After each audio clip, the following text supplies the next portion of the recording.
very much.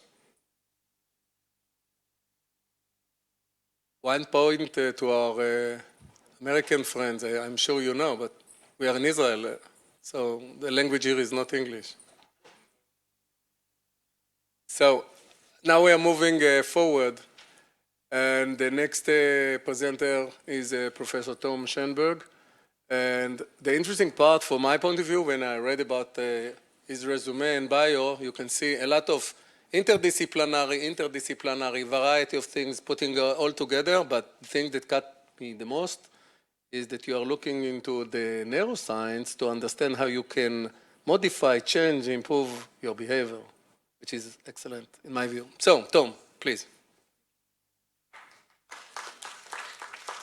Wow. So thank you very much for the introduction and for the invitation to be here. So I guess what I'll say, many of the things I'll say have just been presented by Paula and by Alice Coates. But so I'd like to start with this cartoon of me. Well, I wish I would got the suit. So this was from an evening that the university has arranged for teenagers to come and learn about science. So they made us superheroes.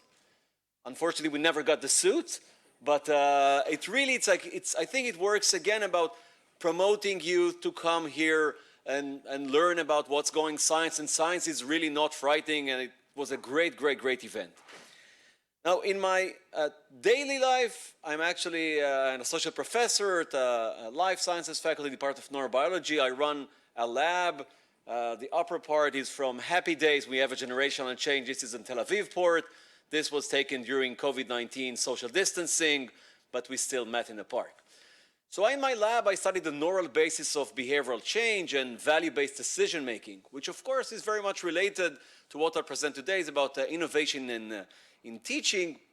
And actually what I've developed in the lab is a theory about non-reinforced behavioral change, how the brain constructs values and how we can change values without external reinforcements, without willpower. Now, when Dean Wortelmax asked me to speak about innovation in teaching, I thought, yes, I do it, I practice it, it's related to my research, science of learning and value-based decision-making, but I'm trying to combine the two streams. And what you see here is a picture. I ended up visiting my old high school classroom in March. I studied in this classroom 29 years ago. A lot of STEM, physics, mathematics, chemistry. But I was amazed and said, this is amazing that my son is not learning in this high school, but the classroom of my kids nowadays, they look exactly the same. Nothing has changed in 30 years, and it blows my mind. Yeah, obviously in the university, and obviously actually you guys studied much. So nothing has changed, and it's like, how is it, how do we want to promote, and the world has changed so much, right? We have these, like, you saw Raspberry Pis. I mean, this is so much more powerful than the Dragon 32 that landed in my house 30 years ago or something. So it's amazing how the classroom has not changed. And this is part of the motivation that leads me in trying to innovate teaching. And I think why Professor Rosenmax approached me, because he remembered that 4 years ago, together with a colleague, Professor Oma Elroy-Stein, that I took her class 20 years ago, we said something has to change. And as far as we know, we gave the first synchronous online course at Tel Aviv University. Now, if you guys thinking, wait, does not look like the regular Zoom user interface, because it's not. It's called Big Blue Button. And 4 years ago, we said we have to change the way classes are taught. So it was a big deal.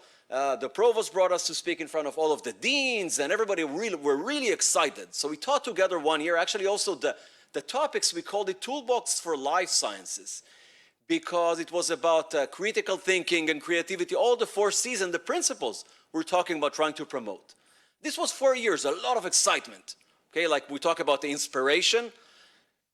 Okay, the second year I teach it by myself in English with a student in China. This was groundbreaking 3 years ago. You know what happened 2 years ago? It was totally abandoned. Why? Because it's hard to adopt a change, and people say, wow, you put so much effort. But then, as someone who studies behavioral change, you know what happened last year? COVID-19 came along, and within 1 week, the entire education system switched to online synchronous classes. I was a help desk, supporting my poor colleagues. It's really, it's cognitively depleting. But I was like, sure, I can do it. And Zoom came to our worlds, etc., etc. And we all taught during 1 year. So a drastic change can be induced really fast if you have an external factor that induces that, right? But if you look at the mission, I took it from the Broadcom Foundation website. I think it's slightly updated, but still, are these things highly needed? There's a great need in the industry to promote these missions, right? But we don't want to force it, right? We don't want a pandemic to make suddenly everyone learn how to code. Of course, the pandemic has influenced many kids to code. But the idea is how to induce a change in a positive way, that it will stick. I mean, look at us with the mask. Some of us are still used to it because we're wearing it all the time. It's gone. We're back to teaching in classes. So, wow, I mean, why are we not going back? Why are we not sticking with the change? It's really interesting. So how do we induce a positive change? And I'd like to show this short video about how to make people walk more in stairs and not an escalator. Okay, so this is a video that how to make people walk. I guess if you haven't watched it. So they made the stairs a piano. So you don't, say 66 more people went up the stairs. I don't know if it's scientific or not. But obviously, they made it by intrinsically motivating and fun. Okay, you get the sound, but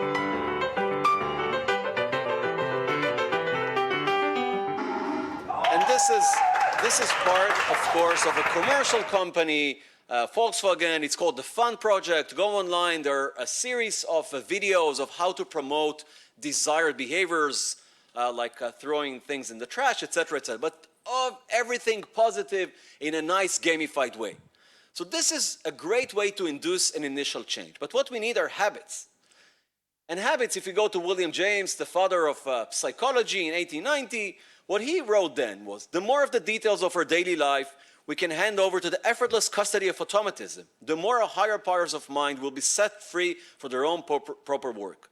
There is no more miserable human being than one in whom nothing is habitual but indecision. Now look for the habits that he wanted to have, and for whom the lighting of every cigar, the drinking of every cup, the time of rising and going to bed every day, and the beginning of every bit of work are subjects of express volitional deliberation. So we need good habits. Habits are great for us. We want to have good behavior, switch to the automatic mechanisms in our brain, and I'll soon show them. This is what we want. The question is how to do that. How to do that? Because, of course, we go up, we wake up every day, we brush our teeth, right? Some of us floss or we don't. The problem is we also have bad habits. Okay? And these are stuck in our systems. As we heard this morning, we have a big problem as society and bad behavior. How do we do that? So for this, I'll turn to my own research in the lab, and I'd like to take you, or the topics that we use, how to break bad habits and induce new ones. And generally speaking, current solutions of changing bad behaviors in the world are because we cannot rely on willpower. So if you take willpower in the area of STEM, etc., there's like one thing about there's an inspirational moment. Great, we want to change, we want to diet. On the x-axis is time, 6 months, on the y-axis weight loss. For 6 months, people maintain a diet. The problem is that after 24 months, they go back to baseline, maybe with exercising slightly more. So there's this sinusoidal shape, which is very common, or either pyramidal shape, the triangle, no matter how you call it, you all know how it feels when you're trying to make a change, goes back up and down, up and down. We want to sustain and maintain something. Same goes with addictions. This is a survival curve. You start at 100% abstinence. After 90 days, half of the people go back to smoking, drinking, etc., etc. What do we do to break it, and why is this the case? Because willpower is not enough. Now, people are talking about health and taste, etc. So I want to suggest a model by a famous Dutch group about why does a certain diet fail. Because I think it exemplifies very simply the two concepts. Say, for example, in our world, we have two types of cues, palatable food and diet cues. These lead to goals, enjoying your food or weight control. I think you can have both together, but let's continue with their simple model. And these two cancel out each other. And they lead to two types of behavior, unhealthy eating and healthy eating. When does a diet succeed? They say, okay, when the weight control gain is the only one that inhibits the eating enjoyment goal. This is when it succeeds. The problem, this sounds all very easy, but if you've tried to stick to a diet, you know that it's not as easy as that. And in our world, actually, if you look at McDonald's, this is in Israel and this is in the US, these cues are there all the time.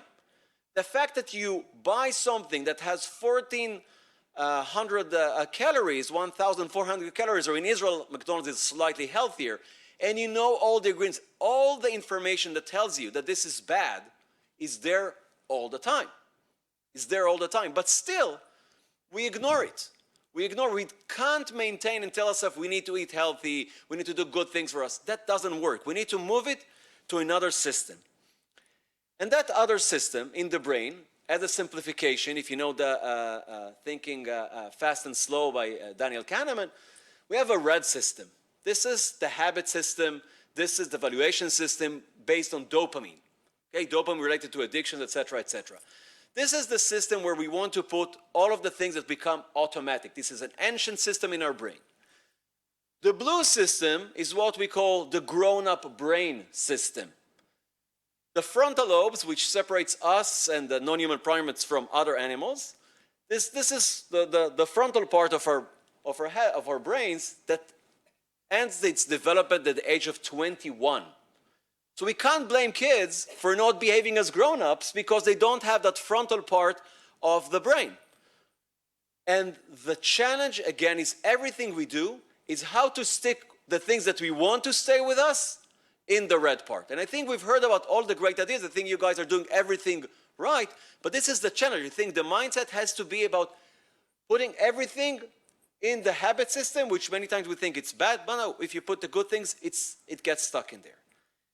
As an anecdote, there's a depository of people who managed to lose weight in the US and maintain that for 2 years. Okay, it's like, what's your secret that you managed to maintain a certain behavior for 2 years? You know, there are so many anecdotes about dieting. I wish there were more anecdotes about other positive things.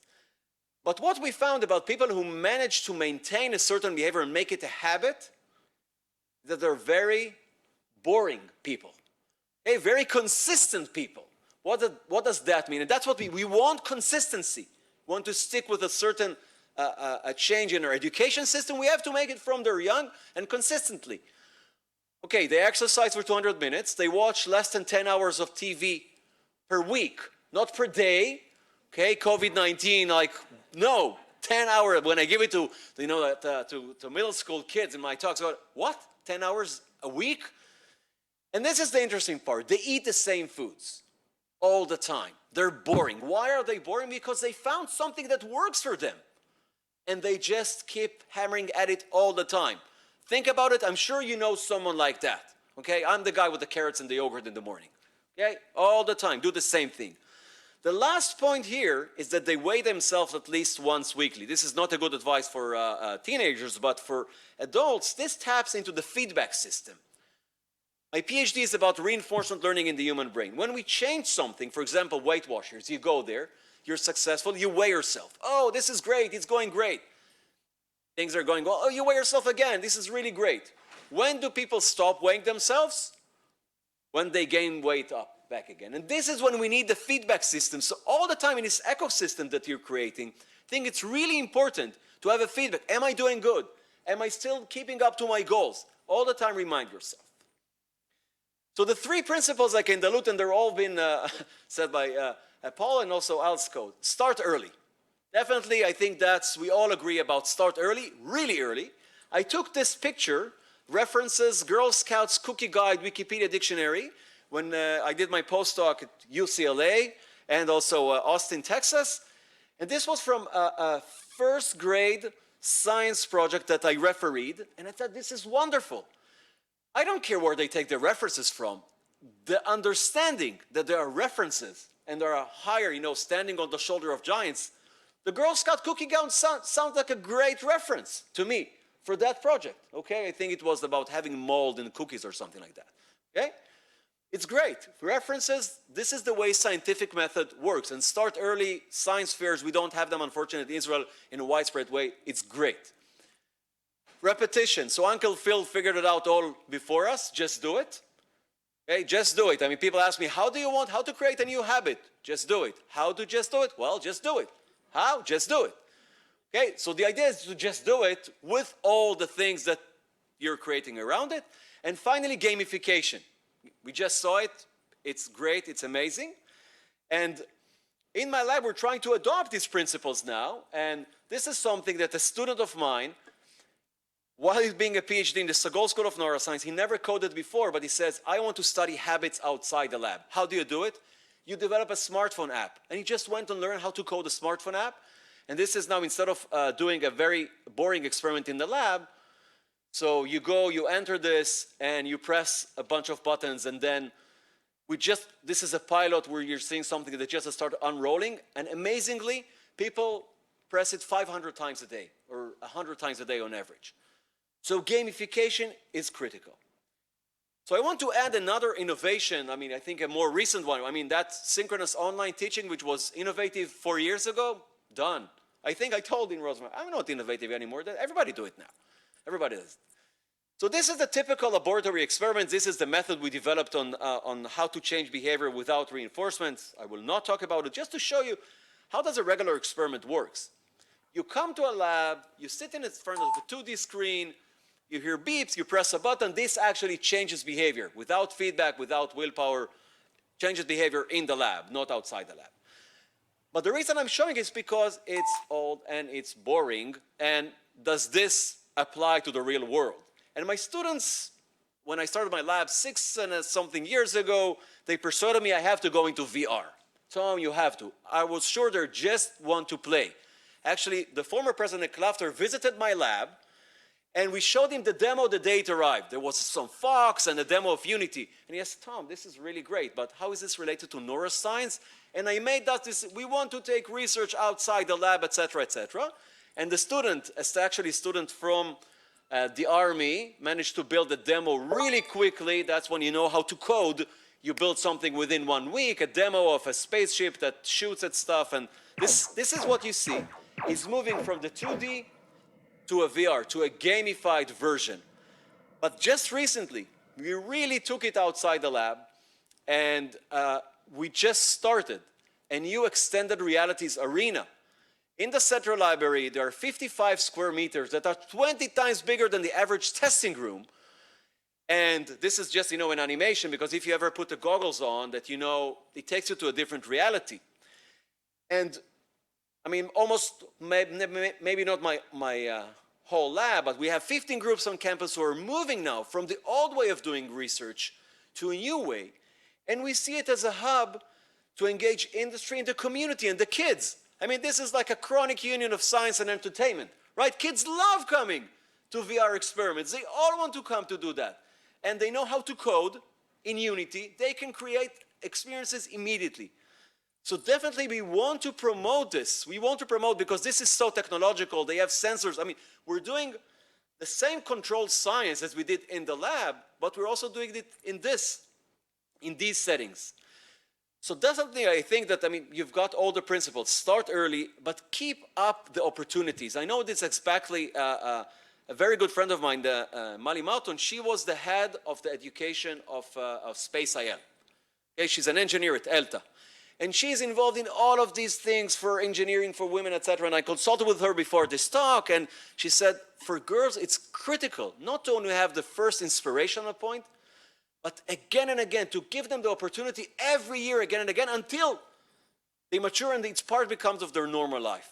So I think it's really critical, and we're really open and welcome for any type of collaborations. And thank you very much again for the opportunity. Thank you.